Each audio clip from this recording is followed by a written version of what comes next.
Hi there, my name is Dante, and this is another video to help you be bliss.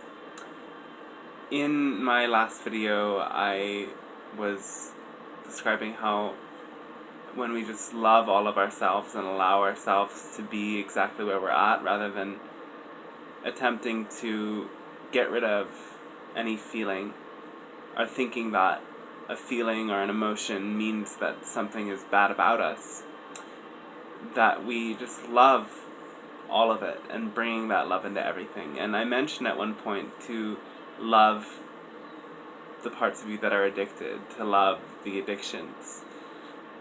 And I said something along the lines of just go forth through it if that's really where you're at in an addiction. And I normally don't remember or recall the specifics of everything I say in a video, unless something's maybe not entirely true or can be misinterpreted. So I remembered what I said, and I want to go deeper into that in this video and talk about healing from addictions. So what is an addiction? An addiction is a way that we latch on to a substance, activity, relationship, behavior, or thought pattern in order to avoid feeling. Addiction is seeking for relief from something. If we use something to addict to it, we are taking something I've just described and using that to push down our feelings. So a lot of people in society now get addicted to alcohol and substances, though nearly everyone out there addicts to something. My path with addiction was that I was raised by alcoholic parents, and the rest of my family were also addicted to many other things, be it material possessions, be it food, junk food, engaging in certain types of relationships. There was addiction involved in all of it. And I came to also being addicted to alcohol, slightly, as well as cannabis and other substances when I was a late teenager. And in the process of awakening, some of these substances actually contributed a great deal to the realization of an infinite self, beyond this form that I could connect to while within this form.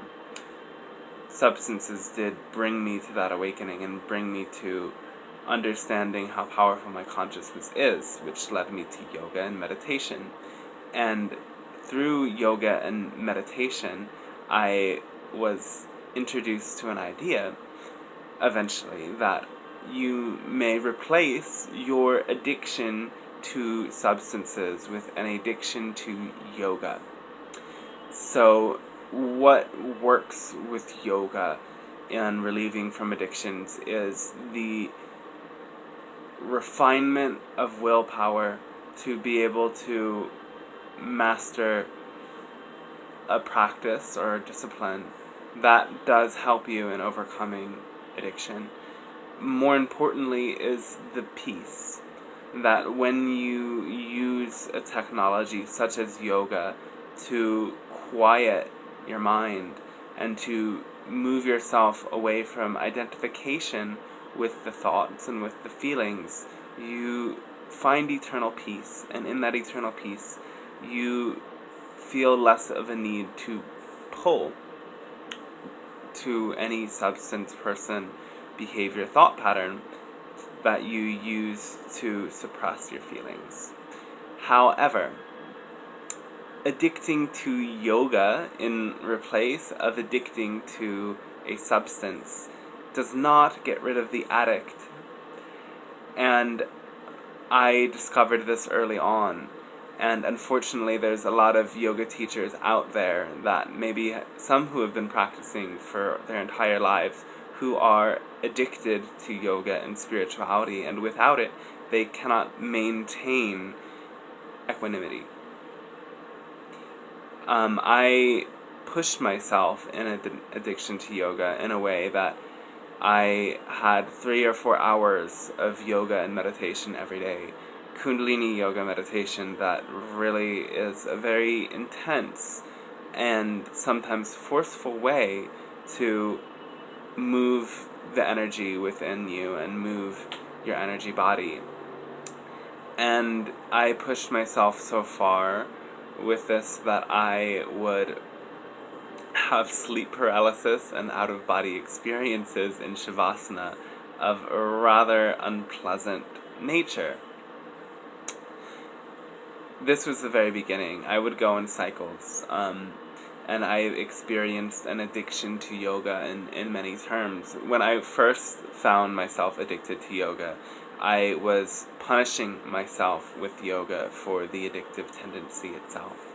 I was punishing myself for my nasty thought patterns and emotions that I didn't like, trying to get rid of them to a point that I injured my body.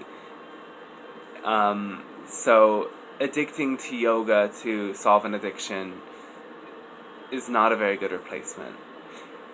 As I became more refined in my awareness, the addiction to spiritual practice was still there. And the best term for it is seeking. That we seek some outside behavior or activity or substance, like I've said, in order to get rid of what we're feeling or get somewhere that we're not in this moment. So, in continuing to addict to yoga, I would find that I'm not necessarily happy or well unless I do my yoga practice. And there is great power to yoga. Yoga has really refined my body and my awareness and made it more comfortable for me to be and exist in this expression that I am expressing myself through now, as well as brought me to very profound states of consciousness and realization. I love yoga, though you can't use it as a replacement for the pure beingness that needs nothing. When we realize that infinite source is already here with us, is already who we are, and needs nothing, the tendency to go and seek starts to fall away. In order to really heal from addictions, we need to be able to be really self-aware with what we're feeling and what thoughts are causing those feeling responses. Instead of thinking that the bad feelings are something that we just have to push down, we need to explore those feelings and allow ourselves to feel them entirely. And this calls for great courage. Courage does not mean that one is not afraid. In fact, courage means that one recognizes one's fear and goes into those fears with unconditional love regardless. In fact, courage is even more than that. Courage would always question if there's an underlying fear, if there is some underlying fear that is still remaining there, and would love so courageously that it would always continue to ask, where's the fear? Where's the fear? Where's the fear? That is a true expression of courage. Courage is not the opposite of fear. No, courage is diving deep into the fear and bringing love into the fear. So what is the best cure for addiction? It's courage. It's to always be able to question, what am I afraid of in this moment? And realize that you can be afraid and love yourself anyway. Addiction is usually a means that one tries to deny, suppress, or avoid fear. I battled with fear for years. I believed that I needed to get rid of my fears before I could actually be the correct embodiment of a spiritual guide, of a yoga teacher, of a healer. Yet, in fact, it is not the absence of fear, it is the courage that gives you that quality of being that pure embodiment. It is the courage.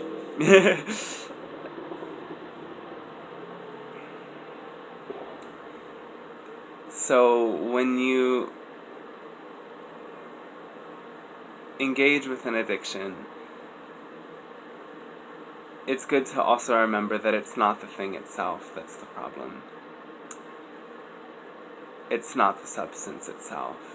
If you're engaged with addictions to substances, as I have been in the past, some substances can be tools for expanding awareness and for learning about the power of consciousness, and also it just feels good. It feels really good, and there's nothing wrong with feeling good from having a drink or having a smoke.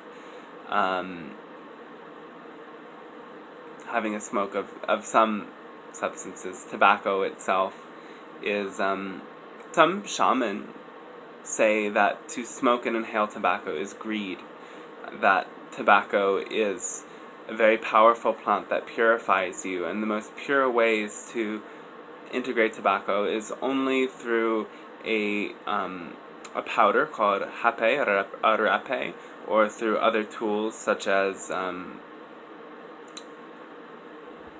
tobacco liquid that you take through the nose, or to just puff and puff on and blow it out as a prayer. Tobacco, though, in and of itself, is a grounding tool. So if you are finding yourself in an addiction to something like tobacco, you can see that the hidden positive meaning of this is that you're grounding yourself. That by smoking tobacco, you're taking an earth energy that connects you to the earth. And in that connection to the earth, you realize you're safe. Most of the times, the fears that we try to suppress with an addiction come back to, am I safe? Am I safe? How can I be safe? It all comes down to this sense of security. And my experience with tobacco was that it was all about being secure. When I was feeling insecure, even with the awareness that tobacco was grounding me, I thought I needed that grounding from something outside of me, or that support from something outside of me was bringing me closer. And in truth, it does. Smoking tobacco helps you be grounded. Smoking tobacco also is terribly harmful for your body, and I need not explain why. It's pretty obvious at this point.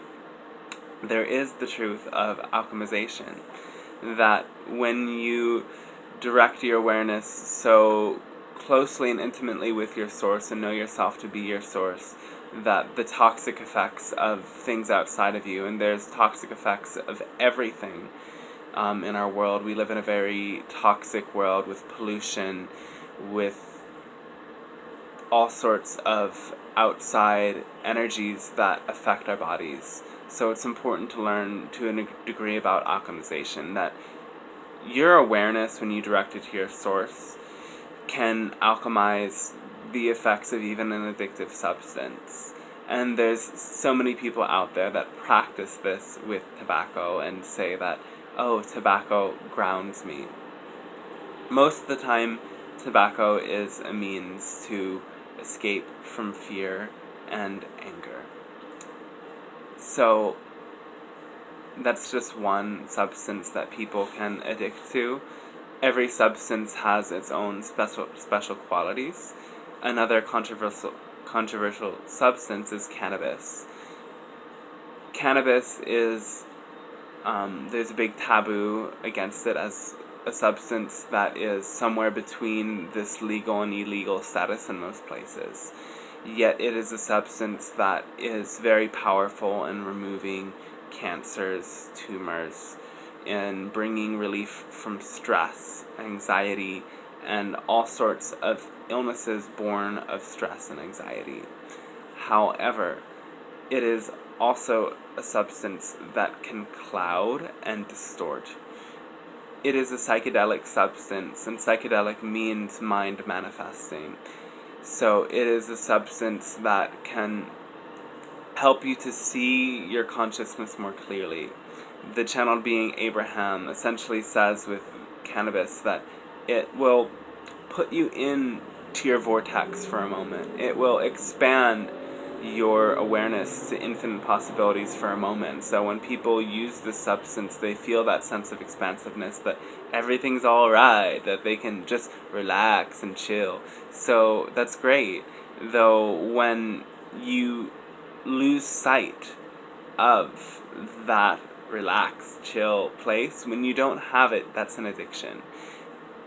What is the ultimate truth with any plant medicine, including cannabis, especially cannabis, is that it opens the door, and once you peer through the veil and understand that level of consciousness and what you access through walking through the door that the plant opens for you is always available to you, that you don't need the substance itself in order to get back to that state.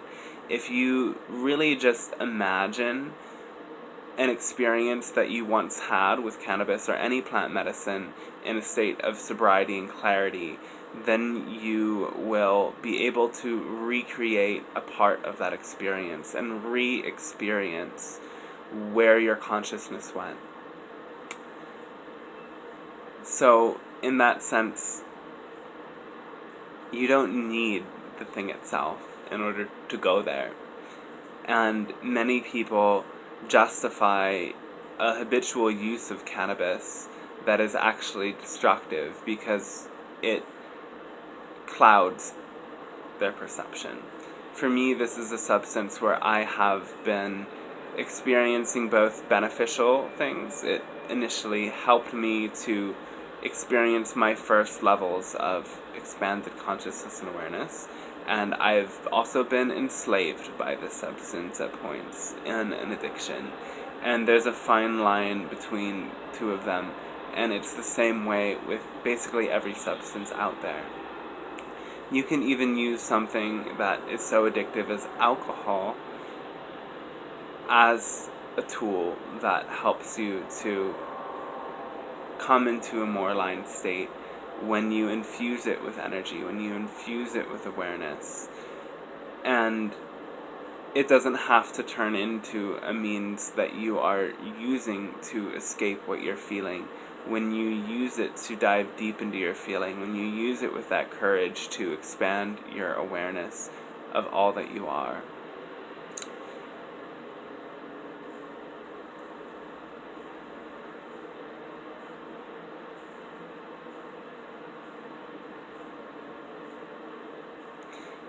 So, alcohol also brings up the point of the group Alcoholics Anonymous.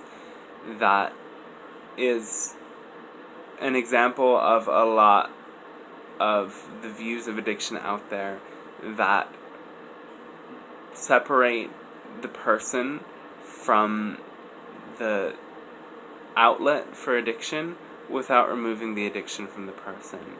And you can see that a lot of people in such groups, such as Alcoholics Anonymous, are very addicted to sugar, they're very addicted to food, they're very addicted and codependent within their relationships, and addicted to activities such as watching TV or what have you. Because they haven't really dived deep into that core fear that causes them to find a way to avoid their feelings. They haven't really gone deep enough, and they just use that support system in order to justify a false perception of themselves, a perception of self that I am an alcoholic. You're not. Any of the subpersonalities that make up the human you are. You are divine source energy.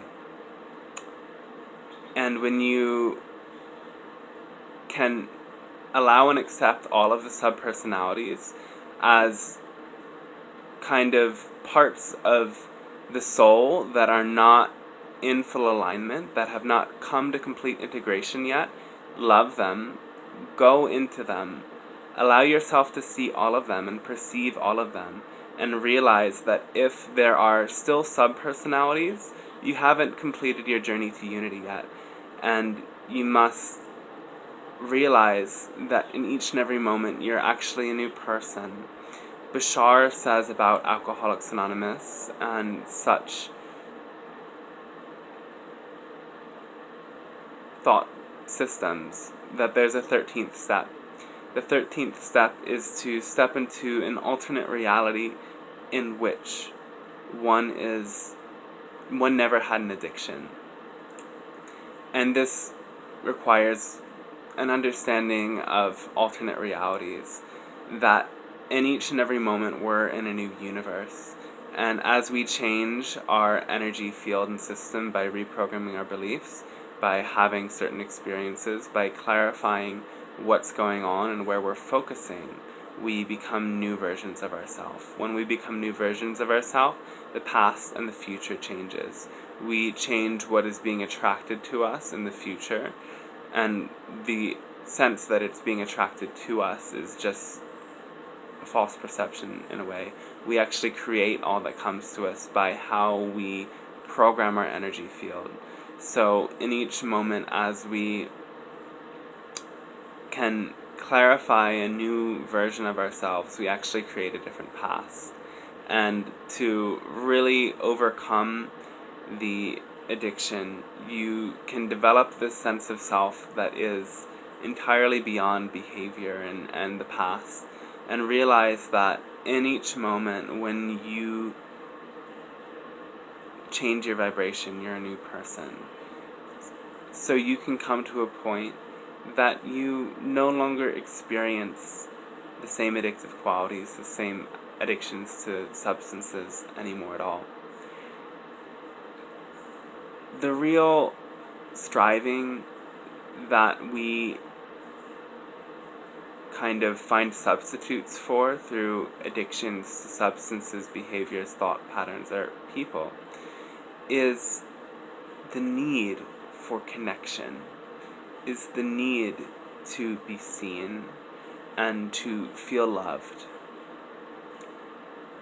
We live in a world where there is a lot of distorted views of love, and love, when we grow up, we can hook love to pain or taking in pain from other people because of the ways in which we are raised and controlled and manipulated by our parents, who are essentially meant to be our sort of own connections to unconditional love as we're raised. So when love is used to control us, we develop hooks, and that we attach pain to love, that we attach consoling others to love, that we attach martyrdom to love. There are so many hooks and attachments that we can sync up to love that have nothing to do with love. We also live in a world where there is a great stress placed on us by obligation, societal obligation, by believing in order to be acceptable we have to work hard and break our backs, by believing that materialist culture, that we can derive happiness from things and from